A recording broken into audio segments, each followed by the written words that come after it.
In the summer of 2018, my two closest friends and I booked an impromptu trip to Lisbon. We were all 19, fresh out of our first year at university, and eager to experience a carefree adventure before summer internships swallowed our freedom. We'd left the details to the last minute, scrambling to find a place to stay in the city center. After days of searching, we found a budget-friendly apartment in the Alfama district, small, charming, and within walking distance of the vibrant nightlife. The building was old, with ornate iron balconies and faded tile facades, typical of Lisbon's historic charm. Our rental was on the third floor, accessed by a steep staircase that creaked with every step. The apartment had 3 small rooms, a living area with a kitchenette, a cramped bathroom, and a shared bedroom with 2 twin beds and a fold-out couch. Our first few days passed in a blur. We spent hours exploring the cobblestone streets, photographing pastel-colored buildings, and eating our weight in pastel de nata. At night, we hopped from bar to bar, drinking sangria and dancing until the early hours. By the third day, we'd fallen into a pattern of returning home at 3 or 4 a.m., exhausted but happy, collapsing into our beds without much thought for anything else. On the 4th night, we decided to take it easy and stayed out just past midnight. The narrow street leading to our apartment was unusually quiet, with only the faint sound of fado music drifting from a nearby window. As we climbed the stairs, I noticed a faint metallic smell in the air. It wasn't overwhelming, but it was strange enough to make me pause. "Smells like rust," Sophie muttered, wrinkling her nose. "Or old pipes," Mia offered, brushing past us to unlock the apartment door. We dismissed it and shuffled inside. After a quick snack, we all went to bed. I fell asleep almost instantly, lulled by the distant hum of the city. A sharp noise woke me hours later, a soft scrape, like metal against wood. My eyes fluttered open, and for a moment, I thought I was still dreaming. The room was dim, lit only by the orange glow of a street lamp filtering through the thin curtains. Sophie and Mia were sound asleep in their beds, their breathing steady. The sound came again, this time closer. My heart began to race. I strained to listen, my body frozen. Then, in the silence, I saw it, a shadow moving across the living room wall. At first, I thought it was a trick of the light, but the shadow moved deliberately, fluidly, as if it were attached to someone. A figure emerged from the corner of the room, their silhouette tall and angular. They moved slowly, their footsteps eerily soft on the old wooden floor. Panic surged through me, but I couldn't bring myself to move. The intruder crept toward the table where we'd left our belongings, phones, wallets, passports, everything we should have put away but hadn't. He didn't take anything, though. Instead, he turned his head toward the bedroom, his face still obscured by shadows. I wanted to scream, to wake the others, but fear held me captive. The man stepped into the doorway, his figure outlined against the dim light. He stood there for what felt like an eternity, his head tilted slightly, as if listening to something only he could hear. Then, as suddenly as he'd appeared, he turned and slipped out the door. The sound of it clicking shut broke the spell. I sat up, my chest heaving, and shook Sophie awake. "There was someone here," I whispered, my voice trembling. Her groggy expression morphed into alarm as I explained what I'd seen. We woke Mia and turned on every light in the apartment. Nothing was missing. The door was locked from the inside, and there was no sign of forced entry. "How did he get in?" Mia asked, her voice barely audible. None of us had an answer. The next morning, we reported the incident to our host. She seemed concerned but insisted that no one else had a key to the apartment. When we mentioned the metallic smell from the night before, her expression darkened. "That's strange," she said. "There haven't been any issues before. Maybe you just forgot to lock the door." We knew we hadn't, but there was no point arguing. Still uneasy, we decided to spend our final night in a nearby hostel. As we packed up to leave, I noticed something we'd overlooked earlier. Near the base of the front door, just above the threshold, were faint scratches, as if someone had been working at the lock with a tool. To this day, I can't explain how he got in or what he wanted. The metallic smell, the scratches, his strange behavior, it all adds up to something sinister. But the most disturbing part is the way he stood in the doorway, listening, as if deciding whether to come closer.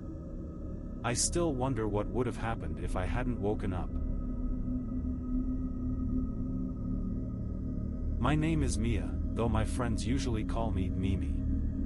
I'm a 21-year-old art history student from Sheffield, spending my exchange year in the scenic Loire Valley of France.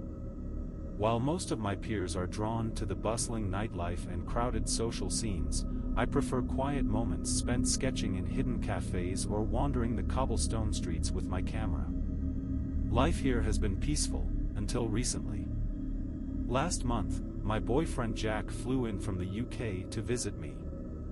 It had been 6 months since we last saw each other, and we were both eager to celebrate not only his 25th birthday but also our 3rd anniversary. To make the trip memorable, we planned a getaway with 2 of my local friends, Antoine and Sophie, to a quaint village named Beaumont-sur-Loire. Beaumont is a gem of the countryside, nestled between vineyards and rolling green hills. The village is so remote it feels untouched by time. Its centerpiece is a Michelin-starred restaurant housed in a restored manor, a place so exclusive that even its name seems to echo mystery, La Maison Silencieuse. After dinner, we wandered through the quiet streets, marveling at the ivy-clad stone buildings and ornate carvings that adorned nearly every doorway. The air was crisp, and the only sounds were the distant hoots of an owl and the occasional shuffle of leaves. The stillness felt both serene and, in hindsight, unnerving. We had opted to stay at an Airbnb on the village's outskirts, a converted farmhouse with weathered shutters and a rustic charm that masked its age. Upon returning around midnight, we shared a bottle of local wine in the candlelit kitchen, recounting stories of the evening, before finally retreating to our respective rooms. Jack and I took the bedroom on the ground floor, while Antoine and Sophie stayed upstairs. It must have been around 3 a.m. when I awoke to a faint sound, a soft, intermittent scratching coming from somewhere near the window. At first, I told myself it was the wind or maybe a tree branch brushing against the glass. But as the seconds ticked by, the sound became more deliberate, more purposeful. I turned to wake Jack, but he was already gone. His side of the bed was empty, and the door to the en-suite bathroom was slightly ajar, the faint hum of the extractor fan signaling he was inside. I sighed in relief and settled back onto my pillow, assuming the scratching had been my imagination. But then, I felt it, that prickling sensation on the back of my neck, the unmistakable feeling of being watched. My eyes darted toward the window, and my breath caught in my throat. The shutters, which Jack must have forgotten to latch earlier, had been pushed open. In the faint glow of the moonlight, I saw a hand, a pale, slender hand, curling around the edge of the window frame. The hand was holding something small and shiny, but before I could make it out, the unmistakable sound of a camera shutter filled the room. Click. I froze, unable to move or scream, as the sound repeated again and again. Whoever was outside wasn't just watching me, they were photographing me. My mind raced, trying to process what was happening. Why would someone do this? Finally, summoning every ounce of courage, I let out a trembling shout. Jack! The hand vanished instantly, and I heard the faint scuffle of footsteps retreating into the night. The bathroom door burst open, and Jack rushed to my side, alarmed by the panic in my voice. I pointed to the window, trying to explain, but my words tumbled out incoherently. Jack didn't wait for me to finish. He grabbed his phone and bolted outside, barefoot and furious. By the time he reached the yard, whoever had been there was gone, leaving nothing behind but a trail of disturbed grass leading toward the vineyard. The rest of the night was a blur. I couldn't sleep, every creak of the old farmhouse making my heart race. At dawn, we packed our bags in silence, eager to leave that place behind. Before we left, I noticed something strange as Jack locked the door. Near the window frame, where the hand had been, there was a faint but distinct impression, a smudge, almost like an oily fingerprint. But what caught my eye most was a small object lying on the windowsill. It was a ring, carved from dark, polished wood. The band was simple, except for a single, ornate marking etched into its surface, a spiral that seemed to twist endlessly inward. I showed it to Jack and Antoine, but neither recognized it. When we returned the keys to the Airbnb host, I mentioned the incident, expecting at least some concern. Instead, the host simply shrugged, offering a hollow apology that left me uneasy. "Things like this don't happen here," he said, almost dismissively. Maybe it was just a drunk local playing a prank. A prank? It didn't feel like one. Days later, the unease still lingers. The thought that someone out there might have a photo of me, vulnerable and unaware, is chilling enough. But what I can't stop thinking about is that ring and the spiral etched into it, a symbol that feels like it holds a secret I'm too afraid to uncover. It was late spring 2019, just a few months after I had turned 25. My friend Nate and I decided to take a much-needed break from the city and spend a few days camping at Reedridge Bluff, a quiet spot nestled deep in the Appalachian foothills. The area was well known for its sprawling meadows, towering oak trees, and the crystal-clear river winding through the valley. It wasn't a popular campsite, which made it perfect for us. The place had a tranquil beauty to it. The air was crisp, filled with the faint scent of wildflowers and damp earth, and the only sounds were the chirping of birds and the occasional rustle of leaves in the wind. It was an escape, a chance to reset. We'd been to Reedridge a couple of times before and usually camped near the riverbank. But this time, Nate convinced me to explore deeper into the forest. "Let's find a spot with a view," he said, and after about half an hour of hiking off the trail, we found it, a small clearing at the edge of a ridge, overlooking a dense stretch of forest below. The view was breathtaking, with the golden light of the setting sun filtering through the trees. We set up camp quickly, pitched our tent, and started a fire. Dinner was simple, some canned stew and marshmallows roasted over the flames. The night felt peaceful. Until it didn't. It started as a subtle feeling, like we weren't alone. I chalked it up to my overactive imagination and the isolation of the woods. But as the night wore on, I noticed small things that felt off. The way the trees seemed to close in on us. The faint sounds of twigs snapping nearby. The uneasy silence that settled over the forest after dusk. Nate didn't seem to notice. He joked and laughed, completely at ease, while I forced a smile and tried to shake off the creeping unease.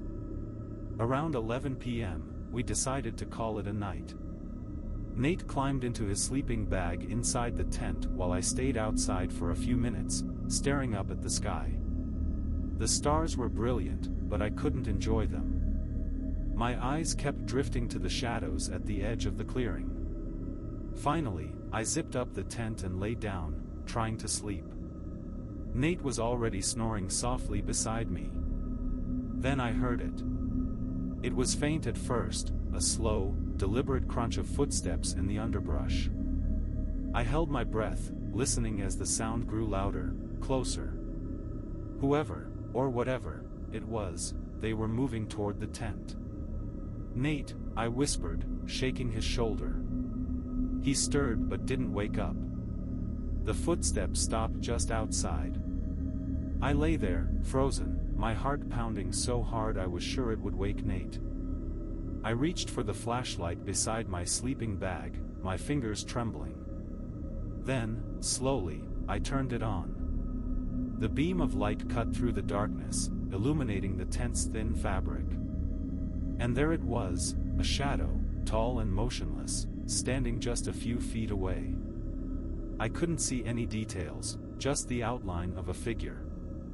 But something about the way it stood, the unnatural stillness, the way its head seemed to tilt slightly toward the tent, made my blood run cold. "Nate," I whispered again, louder this time. He woke up, groggy and annoyed. "What's going on?" "There's someone out there," I said, my voice barely audible. He grabbed his own flashlight and unzipped the tent, peeking out cautiously. The shadow was gone. "You probably imagined it," he said, though his voice lacked its usual confidence. But I knew I hadn't. We sat by the fire for the rest of the night, neither of us willing to go back inside the tent. The forest around us was eerily quiet, the kind of silence that presses against your ears. At dawn, we packed up and started back toward the trail. As we were leaving the clearing, I glanced back one last time. That's when I saw it. In the dirt where our tent had been, there were footprints. They were deep, wide, and unmistakably human. But they didn't lead to the clearing. They led away from it, toward the ridge's edge. And there, just barely visible against the rising sun, was the figure. Standing perfectly still, watching us leave. We haven't been back to Reedridge Bluff since.